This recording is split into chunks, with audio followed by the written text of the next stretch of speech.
Dear student. तो आज के इस वीडियो लेक्चर में हम हमारे इलेक्ट्रिक ड्राइव्स की जो 5th यूनिट है that is close loop control of drives उसको स्टडी करेंगे।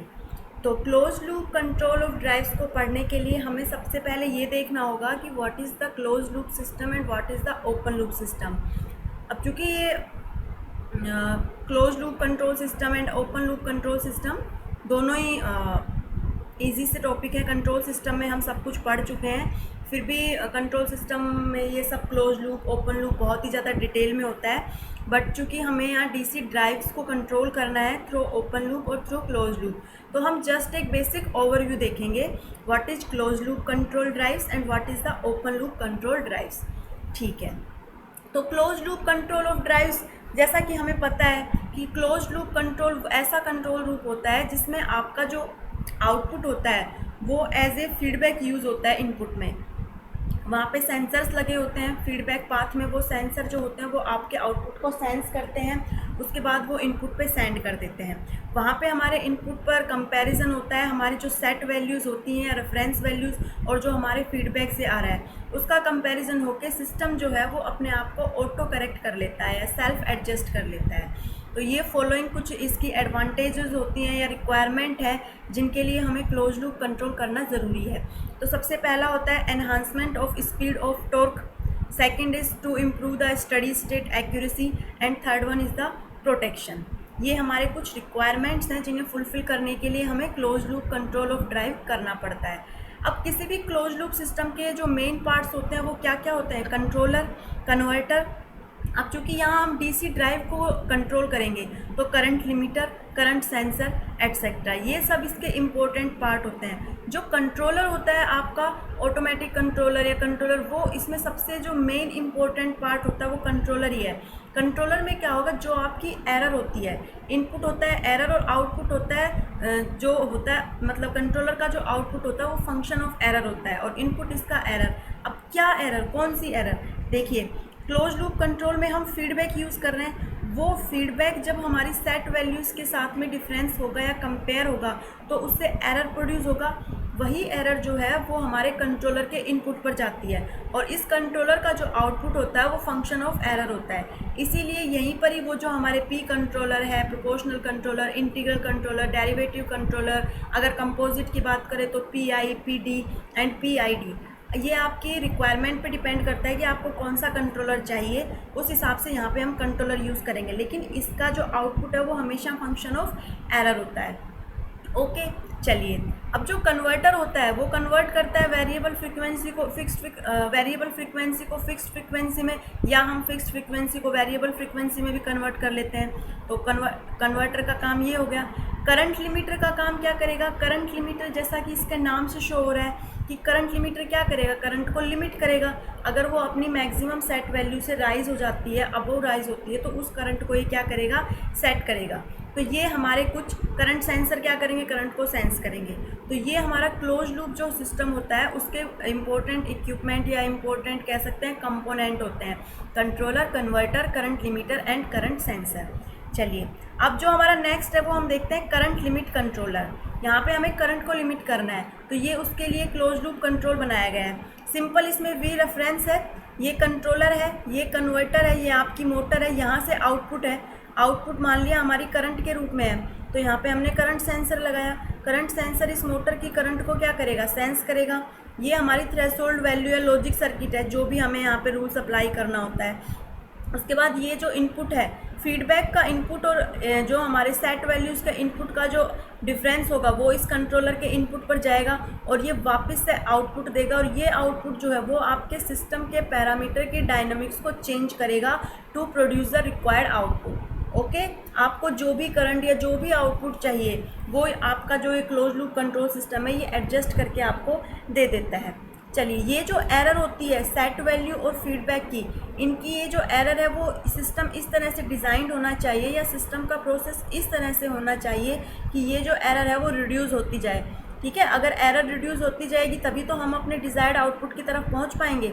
तो ये हो गया करंट लिमिट कंट्रोलर। नेक्स्ट होता है क्लोज लूप टॉर्क कंट्रोल, क्योंकि हम यहाँ डीसी ड्राइव को कंट्रोल कर रहे हैं। अब किसी भी मोटर या किसी डीसी ड्राइव को कंट्रोल करने के लिए तो टॉर्क चाहिए, तो इसलिए क्या है क्लोज लूप टॉर्क कंट्रोल। तो जैसे करंट लिमिटर में करंट को सेंस किया था, वैसे ही इसमें क्या करेंगे, पैरामीटर हम टॉर्क को सेंस करेंगे। तो यहाँ हमने टॉर्क सेंसर यूज़ कर लिया। टॉर्क सेंसर क्या करेगा, इस टॉर्क को क्या करेगा, सेंस करेगा और उसको फीडबैक में देगा और फिर इसका कंपैरिजन होगा। टॉर्क कंट्रोलर वही एरर उसके लिए एज ए इनपुट होती है और वो आउटपुट, और इस तरह से ये हो गया क्लोज लूप टॉर्क कंट्रोलर। अगर हम यहाँ से स्पीड को भी कंट्रोल करना चाहें तो हम स्पीड को भी कंट्रोल कर सकते हैं। अब देखिए, स्पीड को कंट्रोल करने के लिए दो मेथड हैं, या फिर कह लो कि दो टाइप्स होते हैं। एक तो आप आउटर लूप यूज़ कीजिए, मतलब सिंगल लूप यूज़ कर लीजिए। एक आप डबल लूप यूज़ कर लीजिए या इनर लूप यूज़ कर लीजिए। अब inner loop control technique, simple loop तो आपने अभी तक देखा, जैसे हमने टॉर्क को कंट्रोल किया, करंट लिमिटर के थ्रू हमने करंट को कंट्रोल किया, तो सिंगल लूप तो ये होता है। लेकिन अगर हम बात करते हैं इनर लूप की या inner control loop with in outer speed loop, तो ये जो आपको डायग्राम दिख रहा होगा, इसमें आपको दिख रहा होगा कि इसमें दो दो फीडबैक है। तो ये जो अंदर वाला जो पार्ट है ये कहलाता है आपका इनर कंट्रोल लूप, और ये जो बाहर वाला जो पार्ट आपको दिख रहा है ये कहलाता है आपको आउटर लूप कंट्रोल। अब देखिए इसका फ़ायदा क्या है, इसका फ़ायदा ये है कि आप जितना ज़्यादा आउटपुट को इनपुट से कंपेयर कराओगे, आप जितनी ज़्यादा बार इसका मेज़रमेंट लोगे, एक्यूरेसी आपके सिस्टम की उतनी ज़्यादा बढ़ेगी। देखिए ये फंडा जो है वो हर सब्जेक्ट में, हर टेक्निकल एस्पेक्ट में एप्लीकेबल होता है। आप किसी चीज़ का जितनी बार मेज़रमेंट करते हो, जितनी बार उसको ऑब्जर्व करते हो, उसकी एक्यूरेसी उतनी ही ज़्यादा बढ़ती है। जैसे हमारी रैंडम एरर्स होती हैं, स्ट्रे लोड लॉसेस होते हैं, ये सब कैसे रिड्यूस होते हैं। टेक्निकली तो इनको मेज़र करने का कोई एफिशिएंट मेथड नहीं है, लेकिन इनको आप बार बार ऑब्जर्व करके, उनमें इम्प्रूवमेंट करके, बार बार रीडिंग्स लेकर अगर आप अपने आप को इम्प्रूव करते हो तो ये जो एरर हैं ये रिड्यूस हो जाती हैं। तो सिमिलरली यहाँ पे क्लोज लूप स्पीड कंट्रोल में हमने दो लूप यूज़ किए, एक हमारा इनर करंट कंट्रोल लूप है और एक हमारा आउटर करंट कंट्रोल लूप है। तो ये जो इनर और आउटर, ये जो डबल कंट्रोल लूप हमने यूज़ किया है, इससे आपकी जो सिस्टम की जो एक्यूरेसी है या डिज़ायर्ड आउटपुट की जो एक्यूरेसी है वो एकदम क्या हो जाती है, बढ़िया हो जाती है, बेस्ट हो जाती है। तो देखिए करा कुछ नहीं है इसमें, वही ये ओमेगा एम हमारी स्पीड है, ठीक है। उसके बाद यहाँ पे हमने स्पीड कंट्रोलर लगाया, ये हमारा करंट लिमिटर है। अब ये जो करंट लिमिटर है ये एक करंट रेफरेंस भी प्रोड्यूस करेगा। ये करंट रेफरेंस जो है, यहाँ पे दो सेंसर है, एक करंट सेंसर लगाया है, एक स्पीड सेंसर लगाया है। तो ये करंट लिमिटर जो करंट प्रोड्यूस करेगा वो करंट कौन सी करंट कहलाती है, वो करंट रेफरेंस करंट कहलाती है। तो ये रेफरेंस करंट जब हमारे आउटपुट में जो करंट सेंसर लगा है उससे जो करंट मेजर होती है उससे कंपेयर होती है, तो करंट कंट्रोलर के इनपुट पर जाती है। और जो एक्सटर्नल लूप है हमारा, वहाँ पे हम मोटर की स्पीड को सेंस करेंगे और उस मोटर की स्पीड को हम हमारे मोटर की जो एक्चुअल स्पीड है उससे कंपेयर करेंगे।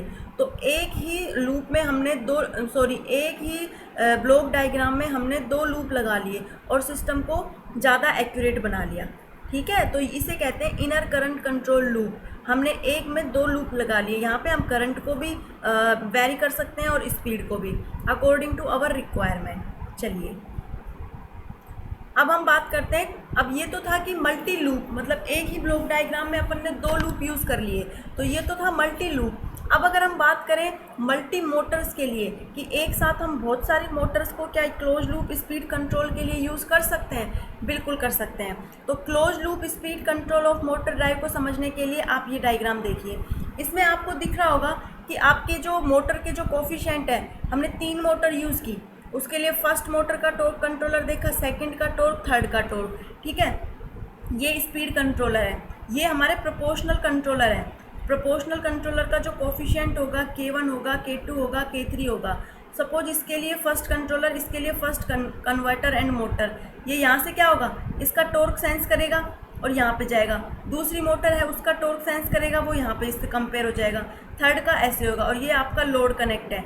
इन तीनों मल्टी मोटर ड्राइव है ना, एक साथ आपने बहुत सारी मोटर्स लगा रखी हैं, उन सभी मल्टी मोटर्स का आपने एक साथ टॉर्क सेंसर के थ्रू टॉर्क को कंट्रोल कर लिया, और फाइनल में जब आपने उसका स्पीड देखा, उस स्पीड को उसकी एक्चुअल स्पीड से कंपेयर कराया। देखो अगर इसको हम एक ब्रॉड तरीके से देखें तो ये भी एक इनर करंट कंट्रोल लूप है with multi motor. Inner current हो गया ना, एक तो इसमें आउटर लूप हो गया। आउटर लूप जो है वो तो आपको स्पीड को मेज़र करके देगा, और जो इनर लूप है वो आपको टॉर्क सेंस करके दे रहा है। लेकिन हमने इसमें डबल करंट लगाने के साथ साथ मोटर्स भी मल्टी यूज़ कर ली। मल्टी मोटर ड्राइव्स को हमने इनर डबल करंट कंट्रोल या इनर करंट कंट्रोल या इनर टॉर्क कंट्रोल के लिए यूज़ कर लिया। तो इस तरह से ये जो लोकोमोटिव जो होता है वहाँ पे क्या होता है, क्योंकि बहुत सारे वियर एंड टीयर्स होते रहते हैं, लोकोमोटिव की बात करें तो बहुत सारे वियर और टीयर होते रहते हैं व्हील्स में, तो वहाँ पर ये जो मेथड होता है ये हमारा क्या करता है, काम करता है। ठीक है, तो इस तरह से हम टॉर्क जो है वो हर एक मोटर के थ्रू इक्वली शेयर है। मान लो आपने 3 मोटर लगाई हैं, तीनों मोटर के थ्रू इक्वली लोड शेयर है। अब सपोज किसी वजह से आपका जो एक मोटर के अंदर प्रॉब्लम आ गई, डैमेज हो गई, तो जो 2 मोटर जो लगी हुई है वो सेम टॉर्क को ड्राइव कर रही थी, तो आपका जो सिस्टम है या आपका जो लोकोमोटिव है वो अभी भी सस्टेनेबल कंडीशन से रन आउट करेगा, वहाँ पे कोई भी दिक्कत नहीं होगी। ठीक है, तो इस तरह से क्लोज लूप कंट्रोल सिस्टम जो है वो आपका बहुत इंपॉर्टेंट होता है। फील्ड लूप, ओपन लूप की बात करोगे तो ओपन लूप सिस्टम में क्या होता है, देखिए अब ओपन लूप सिस्टम की अपन बात करना चाहें तो ओपन लूप में क्या हो जाएगा, ओपन लूप में क्या होता है, ओपन लूप में कोई फीडबैक नहीं होता, उसमें सिर्फ आपने इनपुट दिया और आउटपुट ले लिया। इसीलिए जो हमारे ओपन लूप सिस्टम होते हैं वो कंडीशनली स्टेबल सिस्टम कहलाते हैं। कंडीशनली स्टेबल सिस्टम का मतलब क्या हुआ कि जो ओपन लूप सिस्टम होगा वो कभी भी स्टेबल नहीं होता, मतलब वो स्टेबल होता है सिर्फ अगर उस पर कोई डिस्टर्बेंस अप्लाई ना हो। मतलब अगर आपने इनपुट दिया और आउटपुट लिया और आपको पता है कि आपका इनपुट हमेशा यही रहेगा, मतलब आपके इनपुट में कोई चेंज नहीं होने वाला, तो आप क्या कर सकते हो, तो आप कह सकते हो कि आपका जो सिस्टम है वो ओपन लूप सिस्टम है। लेकिन अगर हम बात करें रियलिस्टिक सिस्टम की, तो रियलिस्टिक सिस्टम में ऐसा नहीं होता है, क्योंकि रियलिस्टिक सिस्टम में डिस्टर्बेंस आएंगे, रियल वैल्यू से डेटा चेंज होगा, तो वहाँ पर ओपन लूप सिस्टम जो है वो सस्टेनेबल नहीं होता है, क्योंकि उसकी स्टेबिलिटी जो होती है या उसकी सेंसिटिविटी जो होती है वो ओपन लूप क्लोज लूप के कंपेरिजन में कम होती है। अब देखो, हमने आर्मेचर कंट्रोल और फील्ड कंट्रोल मेथड पढ़ा है, दोनों पढ़े हैं हमने, आर्मेचर कंट्रोल और फील्ड कंट्रोल मेथड डीसी में, मोटर में, मशीन में। मशीन के डीसी मोटर वाले चैप्टर में हमने आर्मेचर और फील्ड कंट्रोल पढ़ा। तो हम कहते हैं कि आर्मेचर कंट्रोल जो होता है वो बिलो बेस स्पीड काम आता है और फील्ड कंट्रोल जो होता है वो अबव बेस स्पीड काम आता है। तो ये जो कंसेप्ट है आपका, इसको भी हम क्लोज लूप कंट्रोल के थ्रू किसी भी डीसी मोटर को ड्राइव कर सकते हैं एक साथ, एक ही ब्लॉक डायग्राम से आप उस मोटर को ड्राइव कर सकते हो अबव बेस स्पीड और बिलो बेस स्पीड। सपोज आपकी मोटर अगर अबव बेस स्पीड काम कर रही है तो कौन सा मेथड लगेगा, फील्ड कंट्रोल मेथड लगेगा, तो आपका ये वाला ब्लॉक डायग्राम काम करेगा। और अगर आपकी जो मोटर है वो बिलो बेस स्पीड काम करेगी तो आपका ये वाला मोटर, यहाँ पे आपको ये जो समीशन पॉइंट दिख रहा है या ये जो आर है ये दिख रहा है, ये बताएगा कि आपकी वोल्टेज जो है वो नॉमिनल वोल्टेज से कम है या ज़्यादा है। अगर कम है तो आप आर्मेचर कंट्रोल पे चले जाएंगे और अगर ज़्यादा है तो आपको फील्ड कंट्रोल पे चले जाएंगे। तो ये था basic overview of close loop DC control of DC drive. इससे नेक्स्ट के जो लेक्चर होंगे उनमें हम इससे आगे की चीज़ों को डिस्कस करेंगे।